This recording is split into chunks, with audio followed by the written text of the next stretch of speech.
سورۃ الحجر کی آیت نمبر 51۔ الحمد للہ وکفی وسلام علی عبادہ الذین اصطفی، خصوصا علی سید الرسل وخاتم الانبیاء وعلی آلہ واصحابہ الاتقیاء۔ اما بعد فاعوذ باللہ من الشیطان الرجیم، بسم اللہ الرحمن الرحیم۔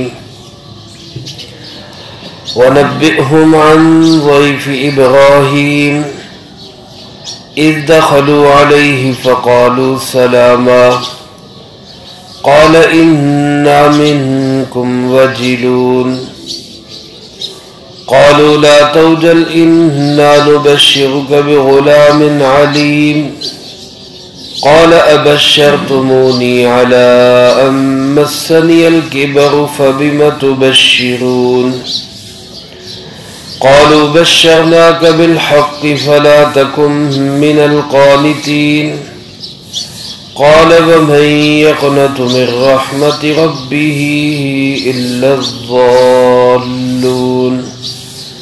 قال فما خطبكم أيها المرسلون قالوا إنا أرسلنا إلى قوم مجرمين إلا آل لوط إنا لمنجوهم أجمعين إلا امرأته قدرنا إنها لمن الغابرين۔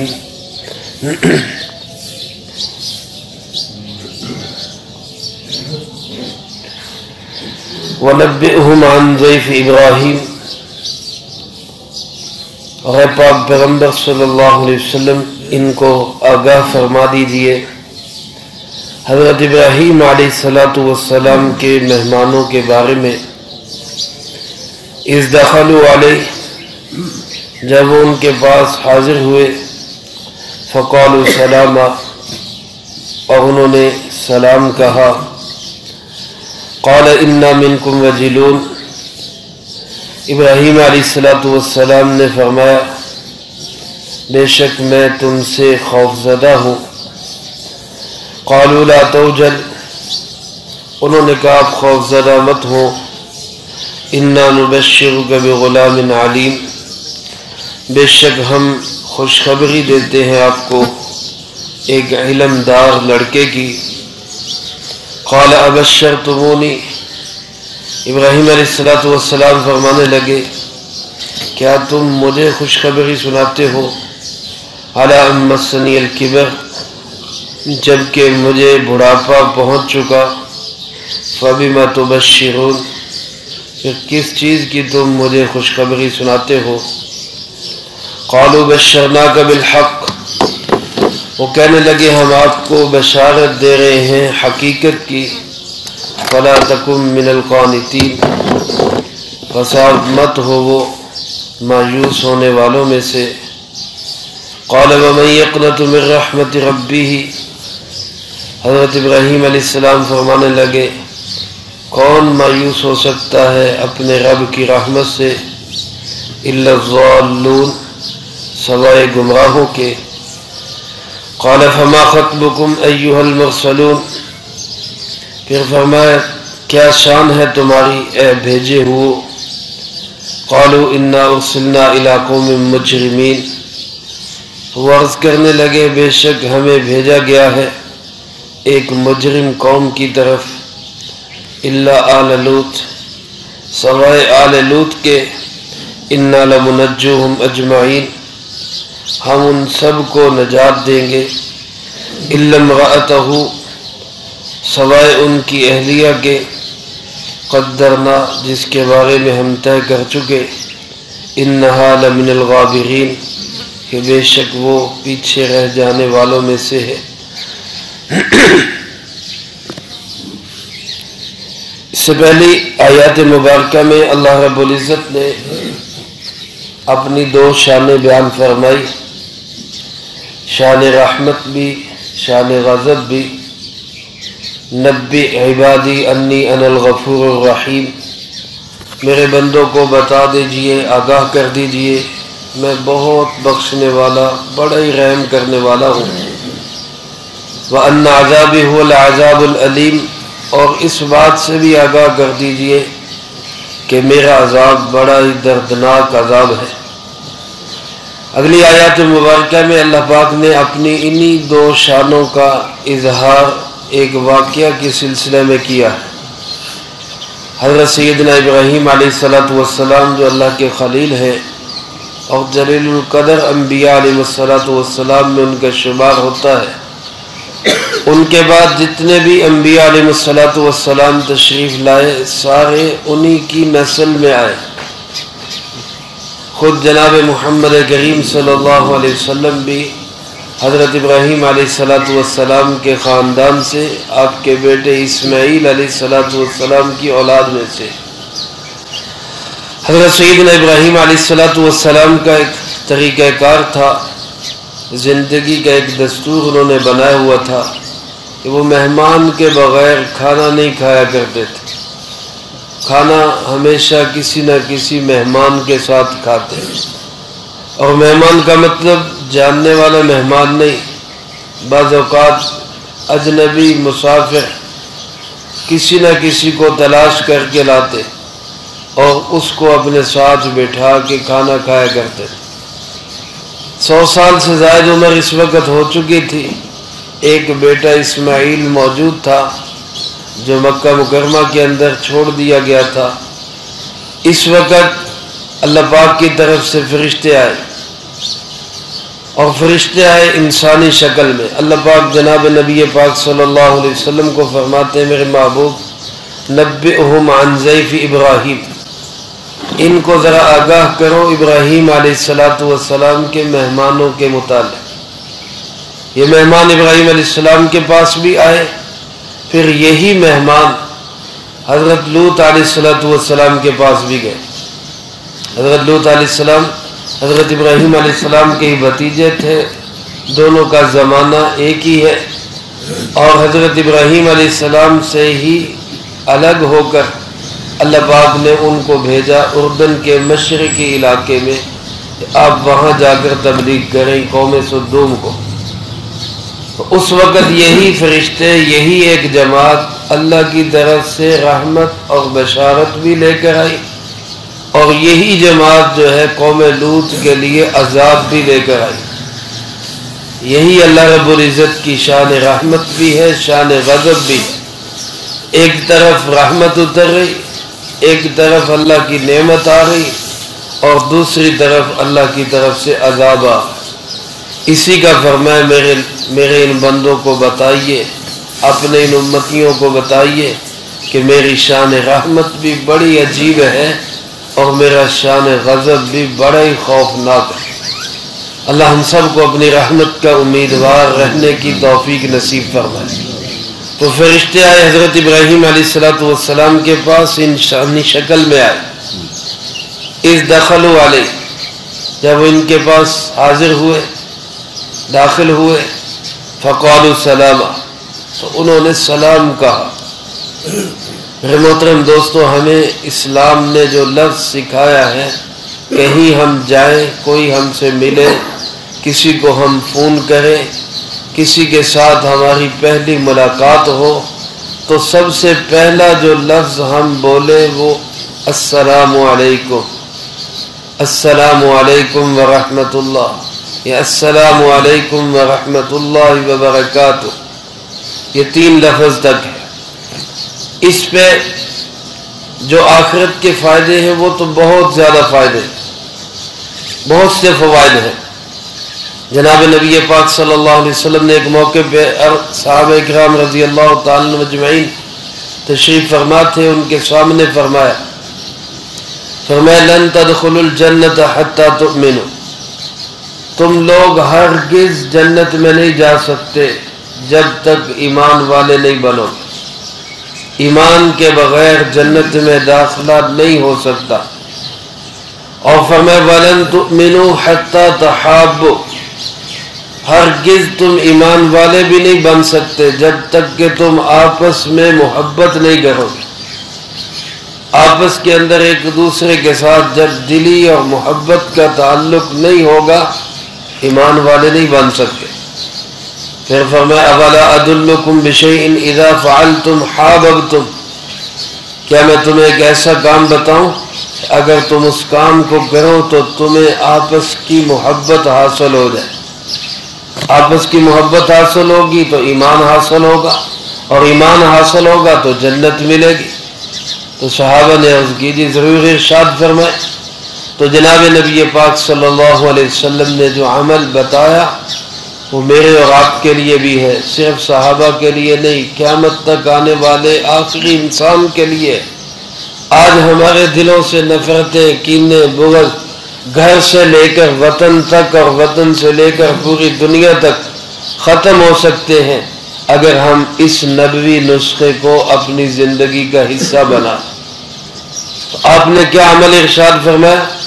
فرمایا افشوا السلام بینکم، افشوا السلام بینکم، آپس میں سلام کو بہت زیادہ پھیلاؤ، سلام خوب کرو، السلام علیکم السلام علیکم، بار بار یہ لفظ کہو۔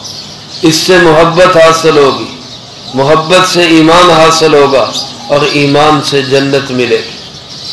چنانچہ علماء نے لکھا حضرات صحابہ کرام رضی اللہ تعالی مجمعین کا عام رواج یہ بن گیا تھا۔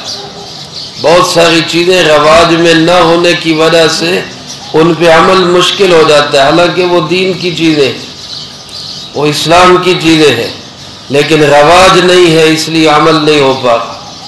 تو حضرات صحابہ کرام رضی اللہ تعالی مجمعین نے اس کو اتنا پھیلایا کہ رواج ہی بن گیا کہ جب دو شخص آپس میں ملتے السلام علیکم السلام علیکم۔ ایک صحابی نے عرض کی اللہ کے محبوب گھر کے اندر برکت نہیں ہے، پوری نہیں پڑ رہی، مسائل ہیں گھر کے اندر، اخراجات زیادہ ہے، وسائل کم ہیں، آج یہ ہم سب کا مسئلہ ہے۔ صحابی نے عرض کی اللہ کے محبوب کوئی عمل بتا دیجیے۔ اب نبوی نسخہ ہے، 100% یقینی اور پکا نسخہ ہے، کوئی شک نہیں۔ یہ نسخہ آپ نے صحابہ کے لیے بھی ارشاد فرمایا، میرے اور آپ کے لیے بھی۔ آپ علیہ الصلوۃ والسلام نے فرمایا جب گھر میں داخل ہونے لگو تو ایک لمحے کے لیے رکو، بسم اللہ پڑھ کے گھر میں داخل ہو، بسم اللہ الرحمن الرحیم پڑھ کے گھر کے اندر داخل ہو۔ اندر داخل ہوتے ہی فرمایا زور سے کہو السلام علیکم، سامنے کوئی ہے یا نہیں ہے، زور سے کہو السلام علیکم ورحمۃ اللہ۔ اس کے بعد درود شریف پڑھو، سورۃ اخلاص پڑھو، پھر آگے گھر میں کوئی ملے تو پھر سلام کرو۔ اب ہمارے یہاں کیا ہے معاملہ، گھر میں داخل ہوتے ہیں تو پہلے ہی مسئلے زبان پہ کھڑے ہوتے ہیں، بتی کیوں جلدی پہ، پکا کیوں چلتا پیا، نظر کچھ نہیں آتا، اے کی پیا او کی پیا، ایک طوفان کھڑا کر دیتے۔ داخلہ بھی عجیب ہوگا، دروازے کو ٹھڈا ماریں گے، داخل ہوں گے، پتہ چلے حاجی صاحب گھر تشریف لے آئے، حاجی صاحب نہ آ گیا، کوئی طوفان آ گیا کہ سارے محلے کو پتہ چل گیا حاجی صاحب آ گئے۔ اللہ کے محبوب نے ہمیں طریقہ کیا بتایا، یہ ہر ایک کے لیے ہے، نمازی کے لیے بھی، بے نمازی کے لیے بھی، سب کے لیے یہی فرمایا اس انداز سے گھر میں داخل ہو۔ اب وہ صاحب کہتے ہیں میں نے چند دن عمل کیا، اللہ نے گھر میں اتنی فراوانی کی، اتنی برکت دی گھر کے مال میں کہ پہلے اپنے کھانے کے لیے نہیں ملتا تھا، اب دوسروں کو کھلا، ایسی اللہ نے برکتیں نصیب کر دی۔ تو یہ وہ نبوی نسخے جن کو چھوڑ کے آج ہم جو ہے وہ اپنے ٹوٹکوں کے پیچھے لگ گئے، غلط چیزوں کے پیچھے لگ گئے۔ تو میرے عزیز دوستو، ان فرشتوں نے آتے ہی پہلے کیا کہا، سلام کہا، السلام علیکم۔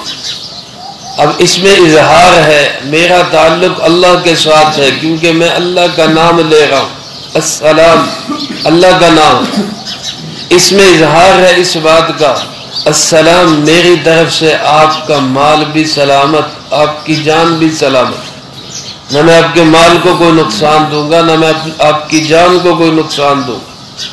یہ ساری سلامتیں، رحمتیں، برکتیں جب اگلے پہ ڈالیں گے تو اس کو کسی سانپ نے کاٹا ہے وہ آپ کو تکلیف دے گا۔ جب آپ کسی کو تکلیف نہیں دینا چاہتے تو کوئی آپ کو کیوں تکلیف دے گا؟ تو بہرحال فرشتوں نے سلام کیا۔ قرآن کریم میں دوسری جگہ یہ قصے موجود ہیں۔ حضرت ابراہیم علیہ السلام نے سلام کا جواب دیا، اجنبی مسافر سمجھا، انسان سمجھا، اور جھٹ سے گئے فجاؤ بعجل سمین، اور ایک بھنا ہوا بچڑا ان کے لیے لے کر آ۔ مہمان نوازی فوراً، بہت جلدی، جتنی جلدی ہو سکا ان کے لیے بچڑا بھون کر دیا۔ حالانکہ اب یہ بھی نہیں کہ پوچھیں تو صحیح ان سے بھی کون ہیں، کہاں سے آئے ہیں، کیا کام ہے، رہیں گے نہیں رہیں گے۔ اب مہمان نوازی کی صفت بھی ہمارے اندر سے ختم ہوتی جا رہی۔ اب میرے عزیز دوستو، اللہ ہم سب کو یہ نصیب فرمائے۔ آپ نے فرمایا من کان یؤمن باللہ والیوم الآخر فلیکرم ضیفہ، جو اللہ پر اور آخرت پہ ایمان رکھتا ہے اس کو چاہیے مہمان کی عزت کرے، مہمان کی عزت کرے۔ فلیکرم، اکرام کا لفظ بولا ہے، عزت کا لفظ بولا ہے۔ اب مہمان کو مصیبت سمجھا جاتا ہے، بوجھ سمجھا جاتا ہے، حالانکہ وہ جو لے کر جا رہا ہے، کھا کر جا رہا ہے، وہ اپنے نصیب کا ہے۔ اب 3 دن فرمائے مہمان کا حق ہے اس کی مہمان نوازی۔ بہرحال حضرت ابراہیم علیہ السلام نے فوراً کھانا حاضر کر دیا۔ جب کھانا سامنے آیا تو وہ تو فرشتے تھے، انہوں نے تو کھانا نہیں تھا، وہ تو کھانے سے پاک ہے، انہوں نے کھانے کی طرف کوئی رغبت نہیں ظاہر کی، کوئی ہاتھ نہیں بڑھایا۔ تو ابراہیم علیہ السلام پریشان ہو گئے، ابراہیم علیہ السلام خوفزدہ ہو گئے، کیونکہ اس زمانے کے اندر یہ عام دستور تھا کہ جس نے کسی کو نقصان پہنچانا ہوتا اس کے گھر کا کھانا نہیں کھاتے تھے۔ کسی کے گھر میں چوری کرنی ہوتی، ڈکیتی کرنی ہوتی تو اس کے گھر کا کھانا، اس کا نمک نہیں کھاتے تھے۔ کہتے ہیں نا نمک حلال، یہ نمک حلال وہی اس معاشرے کی روایت تھی جس کو ہم سمجھتے ہیں کہ وہ بیک ورڈ لوگ تھے، جاہل لوگ تھے، وہ ناخواندہ لوگ تھے، وہ ان ایجوکیٹرز تھے۔ ان کی روایات یہ تھی کہ جس کو نقصان دینا ہوتا تھا اس کے گھر کا کھاتے نہیں تھے۔ اب ہمارے یہاں کیا ہے، پڑھے لکھے چور ہیں، ایجوکیٹر چور ہیں، اور جو ہے بہت زیادہ سمجھدار چور ہیں، کھاتے بھی اسی گھر کا ہے، لوٹتے بھی اسی گھر کو۔ کسی کے گھر میں چوری ہوتی ہے، صبح دیکھتا ہے اٹھ کے، پتہ چلتا ہے رات کو ماشاءاللہ چوری بھی کر گئے اور چیزیں بھی خالی کر گئے، سیف بھی خالی کر گئے، فریج بھی خالی کر گئے، دونوں چیزوں پہ ہاتھ پھیر گئے۔ حضرت ابراہیم علیہ السلام نے جب دیکھا بھئی اجنبی مسافر مہمان نوارد آنے والے کھانے کو ہاتھ نہیں لگا رہے تو ڈر گئے، فرمایا انا منکم وجلون، اور اپنے اس خوف کا اظہار بھی کر دیا، بھئی تم کھانا نہیں کھا رہے، مجھے تم سے خوف آ رہا ہے، مجھے ڈر لگ رہا ہے کہ تم کہیں مجھے نقصان نہ پہنچاؤ۔ تو تب انہوں نے اظہار کیا لا توجل، اے اللہ کے خلیل کوئی گھبرانے کی ضرورت نہیں، کوئی ڈرنے کی ضرورت نہیں، ہم انسان نہیں ہیں، ہم فرشتے ہیں، انا نبشرک، اور ہم آپ کو خوشخبری دینے آئے ہیں بغلام علیم، ایک علمدار لڑکے کی، جاننے والے لڑکے کی، ایک سمجھدار علم رکھنے والا لڑکا اللہ آپ کو نصیب فرمائے۔ اولاد میرے دوستو اللہ سے مانگنی چاہیے، صالح اولاد، نیک اولاد۔ حضرت اسماعیل علیہ السلام کی بشارت 23ویں پارے میں موجود ہے سورۃ صافات میں، وہاں فرمایا کہ ہم آپ کو بشارت دیتے ہیں بغلام حلیم، بردبار لڑکے کی، حوصلے والے لڑکے کی۔ حضرت اسماعیل علیہ السلام کا حوصلہ تھا، قربانی کے لیے تیار ہوئے۔ حضرت اسحاق علیہ السلام کی بشارت آئی تو فرمایا بغلام علیم، ایک علم والے سمجھدار لڑکے کی بشارت دے۔ اور دوسری جگہ موجود ہے کہ فرشتوں نے ہی صرف اسحاق علیہ السلام کی خوشخبری نہیں دی بلکہ فرمایا وَمِن وَرَاءِ اسحاق یعقوب، اسحاق کے بعد اس کا بیٹا یعقوب بھی ملے۔ اور دادے کو بشارت مل گئی کہ بیٹا بھی ہوگا پوتا بھی ہوگا۔ اور پھر حضرت ابراہیم علیہ السلام نے اس پہ تعجب کا اظہار کیا، قال ابشرتمونی علی ان مسنی الکبر فبم تبشرون، میں بوڑھا ہو چکا ہوں، 100 سال سے زیادہ عمر ہو چکی ہے، اس بڑھاپے میں مجھے خوشخبری دے رہے، کس چیز کی خوشخبری دے رہے؟ یہ اسباب کی بات ہے میرے دوستو۔ دار الاسباب میں دنیا کے اندر اللہ کا نبی بھی سبب کی بات کرتا ہے، سبب کی بات کرتا ہے، یہ یقین نہ ہونے کی بات نہیں ہے۔ اللہ معاف فرمائے، اللہ کے نبی کو یقین نہیں ہوگا تو کس کو یقین ہوگا؟ اللہ کے نبیوں سے تو ہم یقین سیکھتے، وہ یقین ہے کہ اللہ کر سکتا ہے، لیکن تعجب کا اظہار ہے یہ کیسے ہوگا؟ اسباب تو ختم ہو چکے، سبب تو ختم ہو چکا ہے، میں بوڑھا ہو چکا ہوں، بیوی بانجھ ہے، حضرت سارہ جو حضرت اسحاق علیہ السلام کی والدہ ہے وہ بانجھ ہے، لا ولد ہے، نہیں جنم دے سکتی، وہ کیسے ہوگا یہ؟ فبم تبشرون، اس کی کیسے تم خوشخبری سنا رہے؟ تب فرشتوں نے کہا بشرناک بالحق، جو ہم آپ کو بشارت دے رہے ہیں یہ حقیقت ہے، سچائی ہے، کوئی مذاق نہیں ہے، کوئی ہم آپ کے ساتھ یہ نہیں کہ آپ کو کوئی دلاسا دے رہے ہیں، یہ ایک سچائی اور حقیقت ہے۔ فلا تکن من القانتین، آپ اسباب پہ نظر کر کے مایوس ہونے والوں میں مت بنے۔ جو بندہ صرف اسباب پہ نظر رکھتا ہے وہ اکثر مایوسی کا شکار ہو جاتا ہے، کیونکہ اس کو کوئی راستہ ہی نہیں نظر آ رہا ہوتا، سبب کے درجے میں اس کو کچھ نظر ہی نہیں آ رہا ہوتا، یہ کیسے ہوگا؟ لیکن جس کا سبب سے ہٹ کر اللہ کی ذات پہ یقین ہو تو اس کو پتہ چلتا ہے کہ اللہ اندھیروں میں بھی روشنی پیدا کر سکتا ہے، وہ اللہ سوکھی لکڑیوں کو بھی زندہ اور ہرا کر سکتا ہے۔ تو لہذا آپ صرف اسباب پہ یقین رکھنے والوں میں سے مت بنے، فلا تکن من القانتین، مایوس ہونے والوں میں سے نہ ہو۔ تو حضرت ابراہیم علیہ السلام نے فرمایا وَمَن يَقْنَطُ مِن رَحْمَتِ رَبِّهِ، رب کی رحمت سے مایوس کون ہو سکتا ہے؟ کوئی مایوس نہیں ہو سکتا، اللہ کی رحمت سے وہی مایوس ہوتا ہے الا الضالون، جو گمراہ ہوگا، جو راستے سے بھٹکا ہوا ہوگا وہی گمراہ ہوگا، وہی مایوس ہوگا، اور جو اللہ کے راستے سے بھٹکا ہوا نہیں ہے تو وہ 1000 اسباب مخالف ہوں وہ پھر بھی مایوس نہیں ہوتا، وہ کبھی بھی اللہ کی رحمت سے نا امید نہیں ہوتا۔ تو میری نا امیدی نہیں ہے، مایوسی نہیں ہے، لیکن اسباب کے تحت تعجب ہے کہ یہ کیسے ہوگا، یہ کیسے ہوگا۔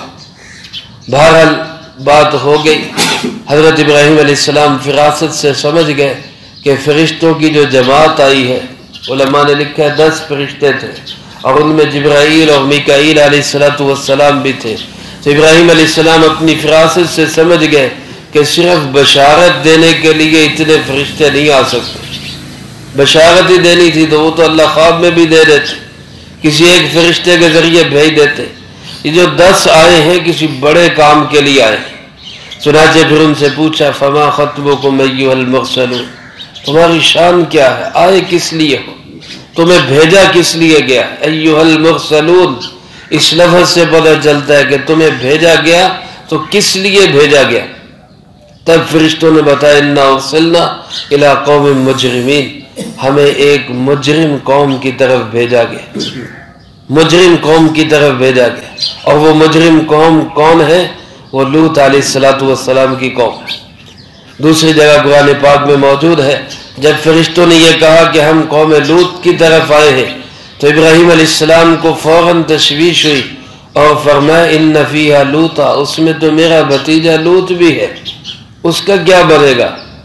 تو فرشتوں نے تسلی دی آپ پریشان نہ ہو، الا آل لوط، آل لوط کی طرف ہمیں نہیں بھیجا گیا، لوط علیہ السلام اور ان کی آل اولاد کی طرف ہمیں نہیں بھیجا گیا، انا لمنجوہم، ان کو تو ہم ضرور نجات دیں گے، ان کو تو ہم یوں نکالیں گے جیسے مکھن میں سے بال نکلتا ہے، ان سب کو ہم نجات دیں گے، ہاں ان کی آل میں سے الا امرأتہ، ان کی بیوی نہیں، وہ نہیں، اس کو نجات نہیں ملے گی۔